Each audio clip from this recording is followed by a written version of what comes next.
Hi, I'm Brett from Go Fast Bits, and I'd like to introduce the new G Force II electronic boost controller. Like the original G Force, the G Force II represents outstanding value for money. We've packed it full of features with the sort of stuff that you find only on high-end controllers. So why would you choose an electronic boost controller over a manual one?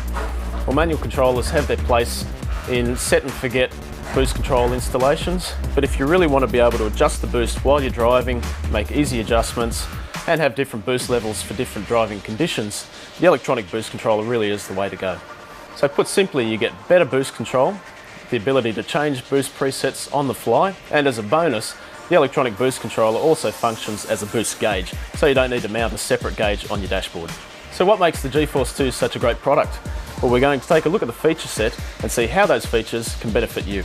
First of all, we've got capacitive touch buttons, which mean you only have to lightly tap them to activate. We've got a menu button that you use to navigate through the menu, use the up and down buttons to change the value, and then hold menu to exit. The G Force II has 6 boost presets, all of which are individually programmable for rise rate, closed loop control, and peak boost. And you can also flick through them at the press of a button. We've implemented a new boost control strategy in this unit. There are 3 parameters that control the boost. We have duty cycle, gain, and sensitivity.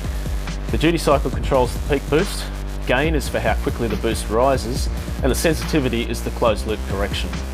What this allows you to do is change how strongly the controller will react to boost variations. So let's say you have driving conditions where the boost might lower by a couple of PSI, boost taper for example, when the boost drops off at high RPM. You can use the sensitivity correction to try and hold the boost as steady as possible. The high pressure built-in map sensor in this unit is good for up to 50 PSI or 3.5 bar. That's more than enough for most boost applications. The G Force II has an improved Scramble boost feature, which allows you to activate a timed boost increase or decrease. Now, because this feature jumps to an entirely new boost preset when you activate Scramble, you can actually tailor the preset to suit whatever conditions you want when you activate that feature. For example, you can use Scramble Boost as a push-to-pass type system. For daily driving, you can use low boost for better drivability and economy, and then at the press of a button, you can activate high boost. Scramble is not just for increasing boost. You can also use it to decrease boost pressure or change the spool-up rate of the turbo as driving conditions require. As soon as you press the button, Scramble is activated and stays active until you release the button. You can see that the lights change colour to indicate that Scramble is active, and when you release your finger, the user adjustable time period times out.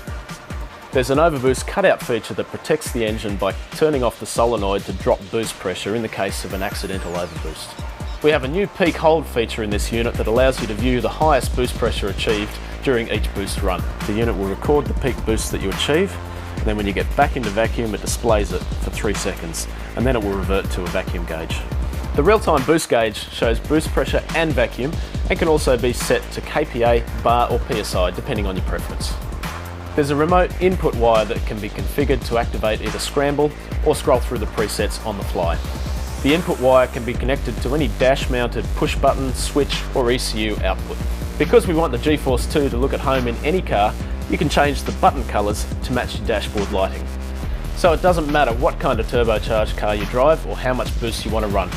Whether it's for street, circuit, drift or drag, the G Force II will look at home on the dashboard of any car.